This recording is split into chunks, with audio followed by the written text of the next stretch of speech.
दर्शन ऐकण्यासाठी आपण उपस्थित आहात। थोडीशी थंडी, हाताची घडी थोडीशी खोलून एकदा जोरदार टाळ्या वाजूयात। राज्याचे जलसंपदा तथा अहिल्यानगर जिल्ह्याचे पालकमंत्री माननीय आमदार राधाकृष्ण विखे पाटील साहेब यांना विनंती करतो की आपण या ठिकाणी बसू।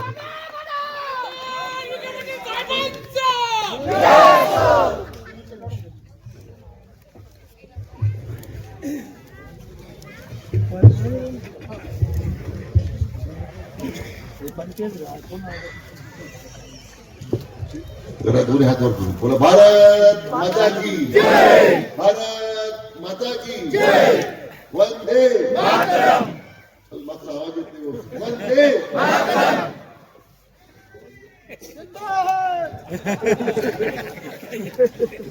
आपल्या सर्वांचा आराध्य दैवत छत्रपती शिवाजी महाराजांच्या पावन स्मृतीला मी प्रथमतः अभिवादन करतो। पुण्यश्लोक अहिल्याबाई होळकर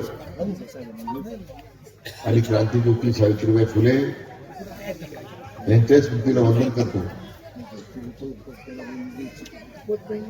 आपल्या भारतीय राज्यघटनेचे शिल्पकार महामानव भारतरत्न डॉक्टर बाबासाहेब आंबेडकर यांनाही मी मानवंदना अर्पित करतो। आपल्या पिंपळण्याच्या ग्रामदैवत लक्ष्मी मातेच्या चरणी या ठिकाणी वंदन करतो। आणि आज आपल्या एक ऐतिहासिक अशा पिंपळणे गावच्या सभेचे अध्यक्ष मान्य श्री बापूसाहेब देशमुख, आपल्या तालुक्याचे लोकप्रिय आमदार सन्मान्य अमोलभाऊ खताळ, ज्येष्ठ नेते मान्य संतोषभाऊ रोम, माजी सभापती अंकुशराव कांगणे, ज्येष्ठ नेते बाळासाहेब शिंदे, पंचायत समितीचे माजी सदस्य नियुक्ती पाटील सांगळे, आपल्या डिग्रसचे सरपंच अशोकराव खेमनर, पिंपळणेचे सरपंच नारायणराव मरभ, जोरब्याचे सरपंच तृप्तीताई दिघे, रहीपूरचे सरपंच सविताताई शिंदे, मालवणचे सरपंच सुवर्णाताई घुगे, दिनजी फटांगरे, रामभाऊ पाटील रहाणे, मोठी यादी आहे तशी। मी सर्वांची माफी मागतो कारण काहींचा नामोल्लेख माझ्याकडून राहील, ते सर्वजण मला क्षमा करतील। आणि मोठ्या संख्येने उपस्थित या ठिकाणी आमच्या सगळ्या लाडक्या बहिणी, लाडके भाऊ उपस्थित करून मित्रांनो, वेळ बराच झालेला आहे, थंडीचे दिवस आहे, बिबट्याची भीती आहे। तर आपण दोन प्रकारची बिबटे आहे, जंगलातली आहेत आणि माणसातली आहे। तर मला जंगलातल्यापेक्षा माणसातल्या बिबट्याची जास्त भीती वाटते। एक चांगला कार्यक्रम आपल्या सगळ्या लोकांनी आज घडून आणला। जोरवे गटातील पिंपळणे, दाखोरी, आंबोरे, देवगाव, दिग्रस, मालुंजे, जोरवे, कोळवाडी, आंबोरे, कोळेवाडी, अजून सांगितले नाव तर घालवडी। आपण सगळ्यांनी इतका सुंदर कार्यक्रमाचं आयोजन केल्याबद्दल मी आपलं सर्वांचं मनापासून अभिनंदन करतो। तर पिंपळनेरला मला वाटतं अशा प्रकारची पहिली सभा आहे।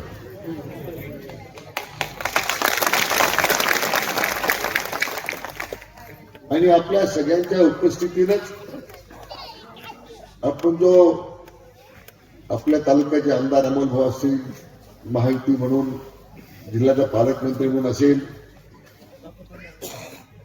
आपण जो विश्वास व्यक्त केलेला आहे आणि आपल्याला खात्री आहे की आता ह्या विकासाची जी गंगा आहे, विकासाची प्रक्रिया जी सुरू झालेली आहे, ही 40 वर्षात जे घडलं नाही ते आपण 1 वर्षात करून दाखवू शकलो, त्याच्यावर विश्वास व्यक्त केलेला आहे। तर मगाशी मला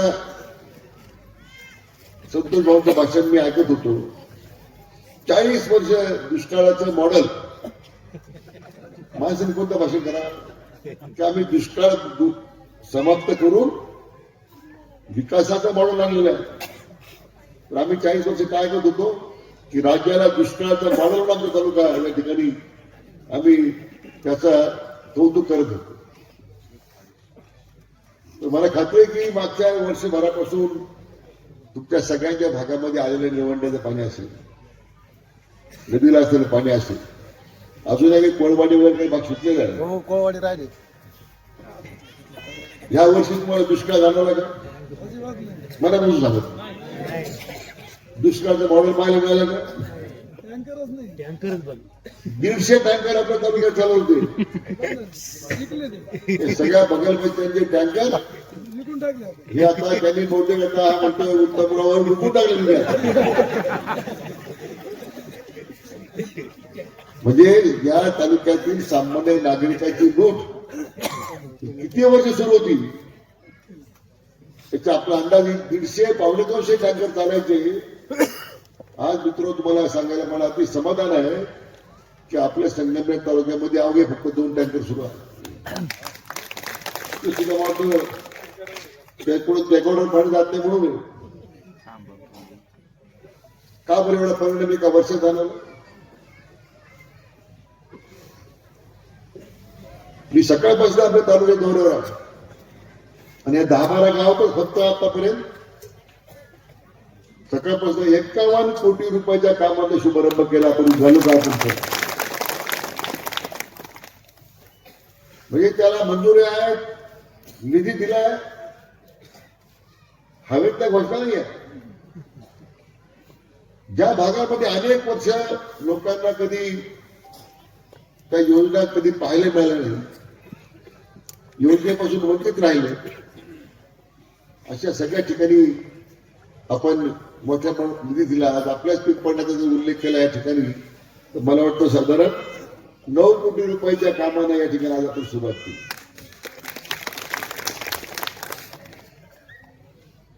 कारण गेली अनेक वर्ष फक्त घोषणाचा पाऊस होता आणि तेच ठेकेदार तेच बगलपच्चाने घेऊन या तालुक्याच्या विकासाच्या फक्त गप्पा झाल्या. लोकांच्या बदलामध्ये काय करणार. आणि म्हणून मी गेले मागच्या एकनाथराव शिंदे साहेब मुख्यमंत्री असताना आणि आता आपले जे लोकप्रिय मुख्यमंत्री देवेंद्रजी फडणवीस आहेत यांच्या नेतृत्वाखाली आम्ही एक नव्या विकासाच्या प्रक्रियेला तर सुरुवात केली आहे. ज्या जुन्या योजना आहेत त्या चालूच आहे. विधानसभेच्या निवडणुकीच्या वेळी याच काँग्रेसने आरोप केला होता की लाडकी योजना निवडणूक संपल्यानंतर बंद होईल. आमच्या लाडक्या बहिणी विचारायचे योजना चालू की बंद आहे. मोठे सांगा चालू का बंद आहे. हात वर करून सांगा चालू आहे. त्यांना अशी भीती का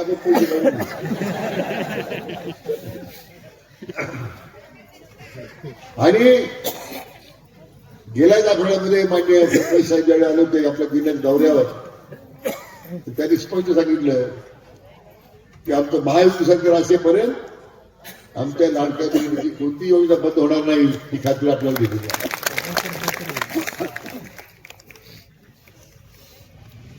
आणि या संपूर्ण व्यवस्थेमध्ये सामान्य नागरिकाला अग्रभागी म्हणून त्याच्या विकासाच्या कल्पना फक्त मांडल्या नाही, त्याची प्रत्यक्ष अंमलबजावणी सुरू आहे. आज विश्वनेता आदरणीय प्रधानमंत्री नरेंद्र मोदींच्या आशीर्वादाने आपलं राज्याचं महायुती सरकार काम करतं. शेतकरी, तरुण, बाराबंदीदार समाजाच्या प्रत्येक घटकाच्या विकासाचा विचार होतो.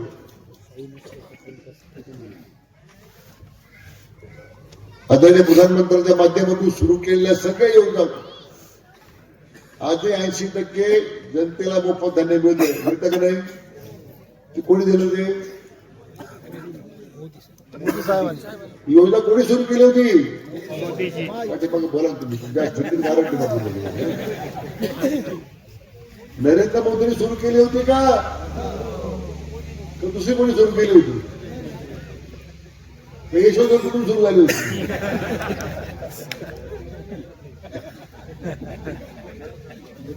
आज 80% जनतेला मोफत धान्य देण्याची योजना आदरणीय मोदी साहेबांनी सुरू केली आणि तिची मुदत आता त्यांनी 2029 सालापर्यंत वाढवली. म्हणजे अजून मला 4 वर्ष भीती नाही. आयुष्यभर भारत योजना आली. प्रत्येकाच्या घरी 5 लाख रुपयाचे कार्ड पोच झाले की नाही?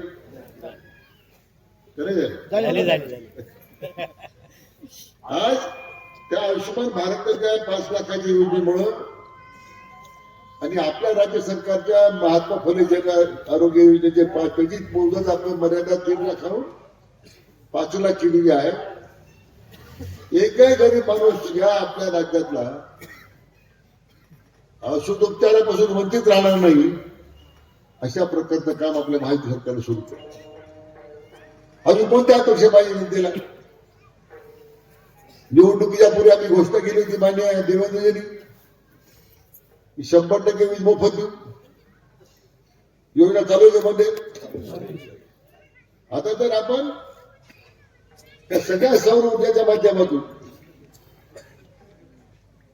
आपल्या जिल्ह्यामध्ये मला खात्री आहे की पुढच्या 6 महिन्यामध्ये वर्षभरामध्ये 100% शेतकऱ्यांना दिवसा वीज देण्याची आपण त्या ठिकाणी कार्यवाही करू.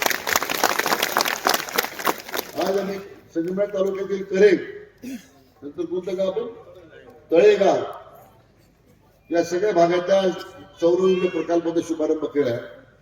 आज तिथे जवळजवळ 33 गावांना आज दिवसा 12 घंटे वीज सुरू आहे. तुमच्या भागात जमिनीचा काही प्रश्न आहे का? मला वाटतं कुठे दिला जमीन दिली की सौर ऊर्जाला कुठे? मला कल्पना नाहीये. परंतु पुढच्या 1 वर्षामध्ये आज आमच्या प्रत्येक शेतकऱ्याला आता विजेचा पंप हा सौर ऊर्जेवर चालणार मिळणार आहे. ही मी आपल्या ठिकाणी काय गरज नाही कागद टाकायची. आगडे टाकायला नको, टीपी मागायला नको. एवढं मोठं सूर्यदेवाचा प्रकाश आहे तिथून एकदा बटन दाबलं जोपर्यंत सूर्य चिंता नाही. आज इतका मोठा बदल सरकार करत की तुमच्याच भविष्याचा विचार करतो ना. आज मी ज्यावेळी जलसंपदा मंत्री म्हणून काम करतोय आम्ही आता प्रत्येक धरणांवर तरंगणारे सोलर बसवतो. पुढे 1000 मेगावॉटचा बसवतोय, पुढे 2000 मेगावॉटचा बसवतोय. तुम्हाला मित्र सांगतो पुढच्या 5 वर्षामध्ये 5 वर्षे नाही 3 वर्षामध्ये आपल्या राज्यामध्ये विजेची एवढी उपलब्धता होणार आहे की तुम्ही जे काही पेड पेंडिंग कनेक्शन असतील ते सोडा, पण विजेचे दर जे घराला लागणारी वीज आहे, उद्योगाला लागणारी वीज आहे, शेती कर्जाचा वीज आपण मोफतच केलेली आहे, पण दोन्ही घटकांना लागणारी वीज देशामध्ये सगळ्यात स्वस्त वीज देणारं राज्य, ऊर्जा देणारं राज्य आपलं महाराष्ट्र आहे. आता आपण घरकुलांची योजना सुरू आहे. सगळ्या घरकुलांना आता या पुढच्या काळामध्ये घरकुल मंजूर होतानाच त्याला आपण सोलर देणार. त्या माणसाला परत लाकडं सगळ्याला नको, गवऱ्या थांबवायला नको, सोलरवर.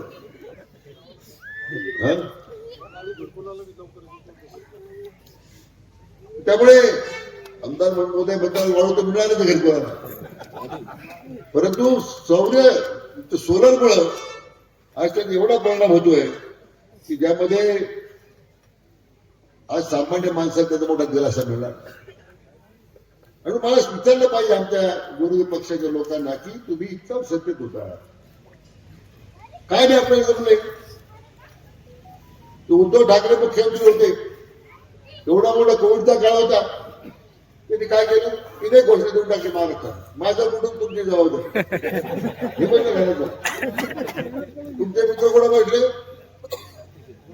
परदेश. कुठं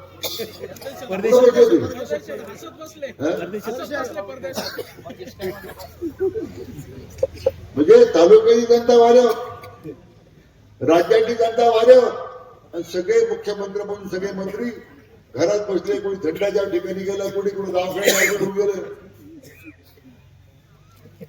आज त्या गरीब माणसाला जायचं बरं का. आणि अशा दृष्टीने पुन्हा ते संकट आमच्या मायबापावर येऊन त्या ठिकाणी आमच्या माता भगिनीवर येऊ नये, जनतेवर येऊ नये, यासाठी आता प्रभावी उपाययोजना आपण त्या ठिकाणी सुरू करतो. आज संपूर्ण राज्य दुष्काळमुक्त करण्याचं काम आदरणीय मुख्यमंत्री महोदयांनी देवेंद्रजींनी आज माझ्या महोदय सोपवतो. जो प्रयत्न नदीजोड प्रकल्पाचा आदरणीय खासदार साहेबांनी सुरू केला होता, आदरणीय गणपतराव देशमुखांनी सुरू केला होता, आज कोकणातलं वाहून जाणारं पाणी आज गोदावरी खोऱ्यात आपल्याला आणायचं आणि ते काम आता आपण सुरू केलंय. केवळ 55 टीएमसी त्या ठिकाणी जायकवाडी देणार नाहीये. जायकवाडीत 55 टीएमसी पाणी येणारच आहे. पण आपल्या सगळ्यांच्या आशीर्वादाने मला मंत्रिपद मिळालं. आता पण नव्यानं परत सर्वे केला की त्या 55 टीएमसी अप्रोक्ष आणखी 20 टीएमसी पाणी भंडारदऱ्यामध्ये आपण आणतोय आता आणि 15 टीएमसी पाणी आपण मुळेमध्ये आणतोय. कारण आपल्या निळवंड्याच्या भंडारदऱ्याचं कार्यक्षेत्र आता कॉमन झालेलं आहे. 28,000 हेक्टरचा निळवंड्याचा मूळ प्रकल्प होता. आज त्या 28,000 हेक्टरहून आपलं मुळा निळवंड्याचं कार्यक्षेत्र आता 64,000 हेक्टर झालं. त्याला पाणी कसं आहे ना, प्रत्येक गाव गेलं तर आमच्या भागात पाणी आलं नाही, इकडे पाणी मिळत नाही. हे अतिरिक्त पाणी काय नाही आम्हाला इतक्या वर्ष आम्हाला सुचलं, कारण आम्हाला दुष्काळाचं मॉडेल लोकांना दाखवलं होतं. भोजापूर तारी निवडणूक आली की काय कडे टँकर मध्ये सोडलं आलं पाणी. आज आपण त्या चारीच्या रूपांतर करून त्या भोजापूर चारीसाठी पहिल्यांदा 40 कोटी रुपये यावरची आपण दिली, 40 कोटी रुपये दिली. आणि तेच बरोबर त्याच्यापर्यंत तळगावपर्यंत खाली आपण खाली तिगावच्या माथ्यापर्यंत पाणी आणलं. सगळे बाजार झाला बघतो, सगळे बंधारे भरले. त्या लोकांच्या आयुष्यामध्ये मित्र हो, तुम्ही जाऊन पहा, पहिल्यांदाच त्यांनी जीवनामध्ये एक नवा आशय निर्माण करण्याचं स्वप्न पाहिलंय की त्यांना आश्चर्य वाटतं अजून काही येऊ शकतं का. थोडं समाधानी आज भोजापूरचं पाणी येतं तुमच्या निळवंड्याच्या बाबतीमध्ये. तर इतक्या वर्ष मागचा नाव शंका झाला, विखेपाटी पाणी होत येत नाही. धरण कुठे हो अकोल्याला, आम्ही कुठे मध्ये कोण आहे विखेपाटी पाणी येऊ देत नाही. म्हणजे मला कळलं नाही पाणी कुठे येत नाही, खालीवर येऊ देत नाही. गंगा उलटी व्हायला. परंतु त्या काळामध्ये आमचे जाणते राजे महाराष्ट्राचे गेली 4 वेळा भूमिपूजन केलं म्हणतात, 4 वेळा. आणि त्यांच्या बघायला होतो त्या काळात त्यांचे बघायला करू देतो. 4 वेळा भूमिपूजन केलं बावरांनी. 35 वर्ष पाणी लोकांना पाण्याची वाट पाहावं लागली. 35 वर्ष खासदार साहेबांनी बंधने केली, विखे पाटलांनी बंधने केली. पण परमेश्वराने घरात पहा देर आहे बघ, निळवंड्याचं पाणी आणलं तर पूर्ण माझ्या ऑफिस झालं. कोणी जायला झालं, कोणी काय खाल्लाय झालं. लोकांना पाणी मला करेल. ज्यावेळी आदरणीय मोदी साहेब निळवंड्याच्या आले, मला सांगितलं, मला आम्ही ऑनलाईन जाहीर केलो शिर्डीच्या सभेमधून, मला वैशाली करेल मी जाणार मी फार तरापट घ्यायची त्यावेळी जागा हलकं जागा रे उतरलं. धरणाच्या भिंतीवर जर जाता विचारलं, मुख्यमंत्री होते, दोन्ही उपमुख्यमंत्री भी होतो, ये जो आपका डैम है उसको 35 साल क्यों लगा है. मतलब सर की कारण है शरद पवार, कुछ कारण नहीं है. 35 वर्षे 2-2 पिढ्या खतवल्या लोकांनी. निळवंड्याचं पाणी आणणार. आज निळवंड्याचं पाणी सर्व दूर चाललेलं आहे. तुमच्या उजव्या कालव्यात पाणी वाहत आहे, तुमच्या उजव्या कालव्यात पाणी वाहत आहे, तुमच्या डाव्या कालव्यात पाणी वाहत आहे. त्या दृष्टीने मी आता एकता करत होतो, मी आता अधिकाऱ्यांशी बोलत होतो.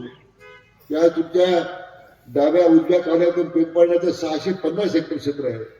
दाखवूरचं 340 आहे, अंबोली 228, देवगाव 207, डिग्रस 79, मालुंगे 300, इतर 30 गावं आहेत. जी वंचित आलेली गावं जी आहेत ती शिरापूर, कोळवाडी, आंबोरे, पानवडी, पिंपुर्लोकन, खैर. मी आता सुचतो त्या अधिकाऱ्यांना की पुढच्या माझ्या दौऱ्यामध्ये या सगळ्या गावांना पाण्याची व्यवस्था झाली पाहिजे. चिंता करू नका. आता हे पिंपळण्यापासून या सगळ्या गावांना आपण बंद पाईपने पाणी देतो शेतीला. पिढ्याने पाणी देतो आपण. या सगळ्या बाकीच्या गावाचा सर्वे करायला सुद्धा मी दिलेला आहे. डिग्रस पालून ज्याच्या लिफ्ट इरिगेशन स्कीम करता आपण आता 200 हेक्टरला आता मंजूर दिलेली आहे. त्यामुळे ज्या ज्या भागामध्ये पाणी जाऊ शकतं त्या ठिकाणी पाणी देईल. तुम्ही चिंता करू नका.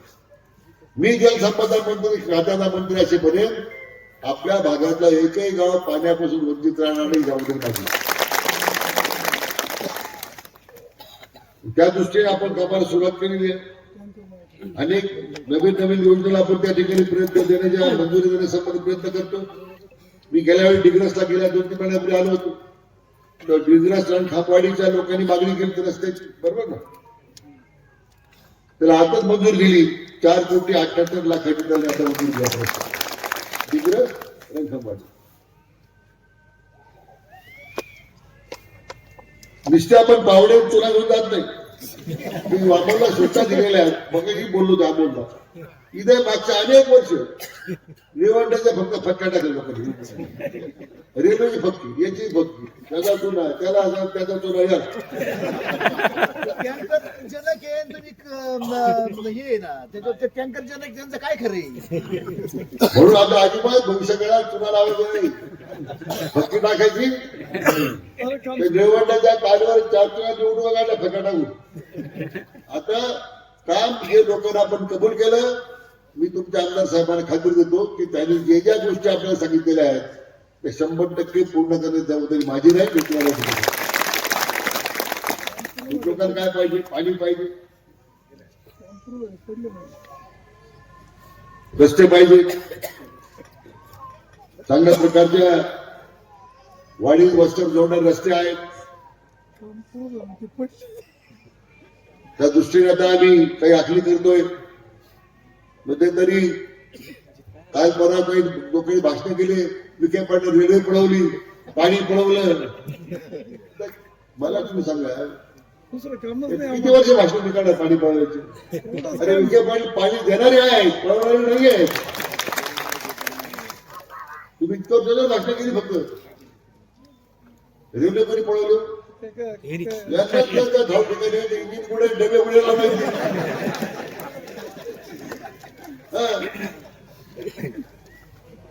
आता आपली गाडी रुळावर बरोबर चाललेली आहे. आपली इंजिन योग्य पद्धतीने सुरू आहे. डबे व्यवस्थित जोडलेले आहेत आणि ती संगमनेर सिन्नर मार्गे नाशिक जाणार आहे.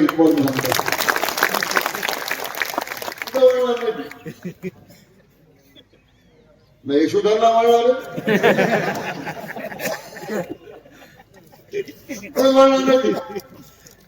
लोकांच्या हिताकरता, या भागाच्या तालुक्याच्या विकासाकरता या रेल्वेचा फार मोठा उपयोग होणार आहे. MIDC करण्यासंदर्भात मी अमोलला सांगितलेलं आहे, आमदार महोदयांना, की तुम्ही आता कामाला जमीन उपलब्ध करा. MIDC ला जमीन आता मी शिर्डीची MIDC सुरू केली. राहुरीच्या विद्यापीठात जागा आपण मागितली 2000 एकर. नवीन MIDC आपण सुरू करतो. तुमच्या संगमनेरच्या MIDC करता आपण जमिनी करता प्रयत्न करतोय. आज आपल्या जिल्ह्यामध्ये मोठ्या प्रमाणामध्ये उद्योग यायला उत्सुक आहे. मी त्यांना म्हटलं की माझी जबाबदारी जमीन उपलब्ध करा, तिथं उद्योग आणण्याचं काम आणि या तालुक्याच्या तरुणांना रोजगार देण्याची जबाबदारी माझी राहील. फक्त मला जमीन उपलब्ध करून द्या तुम्ही. बाकी तुम्ही काय करू नका. हे तालुक्यात यापुढे काळात पुष्कळ उद्योग आले. उद्योग आले नाही, उद्योगच झाले सगळे. आता आपण उद्योग सुरू करायचे, कारण ही तरुणही आहे, त्यांच्या हाताला कोण थांबणार. ते आपल्या सगळ्यांनी मित्र करायचे. आज मला आनंद आहे की खरं म्हणजे मागच्या काळामध्ये आपल्या पिंपळणे वगैरे भागामध्ये बिबट्यांचा बराच वापर होता. लोकांमध्ये भीतीचं वातावरण होतं. मी एकदा असंच त्यावेळी चाललो होतो कोणत्या गावाला, हा डिग्रस, पिंपळण्याचं हायस्कूल सुटलो त्यावेळी, देवगावचं. आणि तिथे एक छोट्या मुलीच्या दोन त्याच्या खाली मागे घालून दप्तर घेऊन आपण घरी चालल्या एक आता इथे आणि पुढच्या 50 फूट दुसरी मुलगी. मला काय मुली हेलावलं की या मुलीचं भविष्य काय, उद्या एकदम धपाटी बिबट्या आला, त्या मुलीने किती मोठं आयुष्य पाहिलं नाही अजून. खरं पालकांनी जबाबदारी घेतली पाहिजे की आता प्रत्येक हायस्कूलमध्ये मराठी शाळेमध्ये आपल्या मुलांना एकत्र गावचे ट्रॅक्टर आहे, साधन आहे, करा ना एकत्र आहे, तुम्ही वर्गणी करून जाऊ द्या ना मुलींनी, सोडा शाळेमध्ये, मुलगा असेल मुलगी असेल, शाळा सुट्टी त्याला एकत्र घेऊन यायचे, वर्गणी करा. एकदा आपण देवाला वर्गणी करतो, जयंती पुण्यतिथीला वर्गण्या करतो आपण, त्यापेक्षा आपल्या मुलांच्या सुरक्षिततेसाठी वर्गण्या करा जाणं. काही ना मुलीचं भविष्य काय. पण आपण आता मागच्या महिन्यामध्ये 9 कोटी रुपये घेतले, 22 गाड्या घेतल्या, 500 पिंजरे घेतले, आणखीन 500 पिंजरे घ्यायला परवानगी दिली. आणि आता जे थर्मल ड्रोन घेतले आपण, त्या थर्मल ड्रोननी बिबट्या बरोबर ट्रॅक होतो, तर अंधारात चालतो, अंधारातून तो बरोबर त्या ट्रॅकिंग करून आपल्याला त्या स्क्रीनवर समजतो तो बिबट्या कुठे चाललेला. थर्मल कॅमेरे दिले आपण, रात्रीतून पाहता येईल आपल्याला त्या बिबट्याला सुद्धा. आज आपल्या जुन्नर तालुक्यामध्ये 50 बिबट्या आता पिंजऱ्यात पकडलेले आहे. आता निर्णय आपण असा केलेला आहे की बिबट्या एकदा पकडला की तो सोडायचा नाही.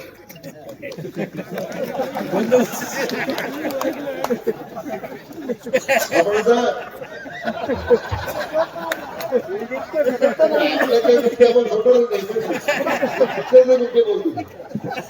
आता आपण गोरक्षनाथ गड जो आहे रिझर्व्हच्या बाजूला, तिथे 250-300 हेक्टर जमीन आपल्या वन खात्याची आहे. तिथे आपण मोठा 150 एकर कंपाऊंड करतोय मोठं, आणि ते सगळे बिबटे सोडून देतो आपण.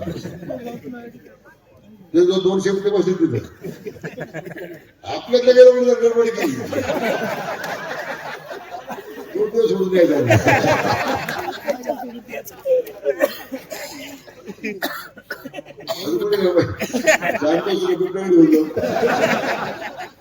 असं आपण वेगवेगळ्या ठिकाणी बिबट्यांची आता राहण्याची त्यांची फिरण्याची व्यवस्था करतोय. त्याला पर्याय थोडी जनावर आहेत, कधी खात्री नाही आहे, कधी झाडं बैल कोणाला माहित नाही. पण बिबट्यांसाठी आता आपण मोठा कार्यक्रम घेतलेला आहे. पिंजरे पाहिजे तेवढे दिलेले आहेत, सक्त सूचना दिलेल्या आहेत. पिंजऱ्यात आडवडं सोडायचं नाही. त्याला त्याच्यामध्ये जर लवकर करता आलं आपल्याला त्या ठिकाणी काम, तर त्याचं आपण करू. तर राजेवाडी खरं फाट्यावर नॅशनल हायवेची सर्व्हिस रोड करून उड्डाण पूल करण्याची मागणी आली लोकांची. म्हणजे स्वतः मी गडकरी साहेबांच्या संदर्भात बोलणार आहे. आणि तुमचा संगमनेर खूप रायतेवाडी कचरा डेपोचा आहे, तो नगरपालिकेने काही डिव्हिजन जागेवर स्थलांतर केला पाहिजे. आता कचरा डेपो करण्यापेक्षा त्याच्यावर प्रक्रिया करण्याचा नवीन प्रकल्प आलेले. आता मी उद्या दुपारी 3 वाजता दोन्हीला आमच्या 4-5 गावातला जो ग्रामपंचायत कचरा आहे त्यासाठी कचरा प्रक्रिया प्रकल्प टाकला आपण दोन्हीला, की त्यातून खत तयार होईल, काहीतरी तयार करून लोकांना त्याची उपयोग होईल. आता आपल्याकडे तालुक्याला आम्हाला एवढा कचरा झालेला आहे, काढायला सगळं लागलं ना, 40% कचरा काढायला त्याला किती प्रक्रिया करणार करून तो.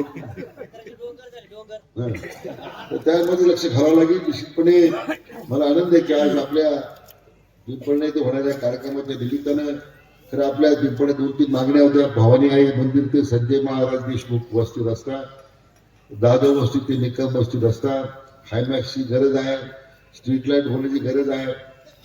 निश्चितपणे हायमॅक्स द्यायची आपण व्यवस्था करू, स्ट्रीट लाईट द्यायची व्यवस्था करू. जे काही रस्ते देण्यासंदर्भात मुद्दा आहे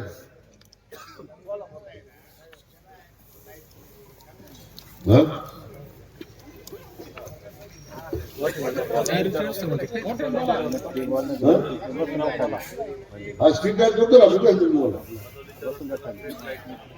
बरं मग आता आपण जिल्ह्यामध्ये प्रत्येक ग्रामपंचायतीप्रमाणे आपण सोलरची स्ट्रीट लाईट देतो. सोलर म्हणजे परत तुम्हाला पेरेशी भीती गरज पडणार पाहिजे. त्या दृष्टीने आपला तो हातामध्ये घेतलेला आहे. आणि मला मनापासून आनंद आहे की आज एक चांगला कार्यक्रम या ठिकाणी घेऊन असताना आपण तर आकड्यावरती पुष्कळ देता येतील आपल्याला. संगमेश्वर तालुक्यामध्ये तर 21,991 शेतकऱ्यांना अतिवृष्टीमध्ये आपण किती रक्कम दिली माहित तुम्हाला? 20 कोटी रुपये आपण त्या शेतकरी खात्यामध्ये आले नाही आले पिंपळण्यामध्ये प्रत्येक आंबोलीगडामध्ये सगळे शेतकरी आकडे पण छोटे आकडे पण सांगितले. पण जर महायुती सरकार आपल्या पाठीमध्ये खंबीर उभा आहे, सगळ्या संकटात उभी आहे, सगळ्या योजनेच्या माध्यमातून सर्वांगीण विकास करण्याचा आम्ही प्रयत्न करतोय. उद्याच्या जिल्हा परिषद पंचायत समितीच्या निवडणुकीमध्ये आपण काय करणार आहात? काय करणार सांगा तुम्ही?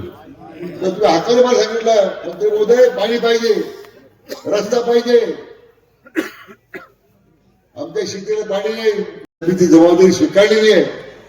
तर तुम्ही काय जबाबदारी घेणार आहात? उद्या महायुतीच्या उमेदवारांना जिल्हा परिषदेच्या पंचायत समितीच्या पण येऊन गेला तर सांगायचं मला खात्री द्यायला तुम्ही त्याच प्रतिशत महायुतीचे उमेदवार निवडून आले पाहिजे. आणि या भागाच्या सर्वांगीण विकासाकरता मी म्हटल्याप्रमाणे पुन्हा एकदा हनुमानाच्या साक्षीने सांग जे मी आज बोललो ते 100% करून देणार ही माझी खात्री. पुन्हा एकदा मनापासून सगळ्यांना धन्यवाद देतो. जय हिंद, जय महाराष्ट्र.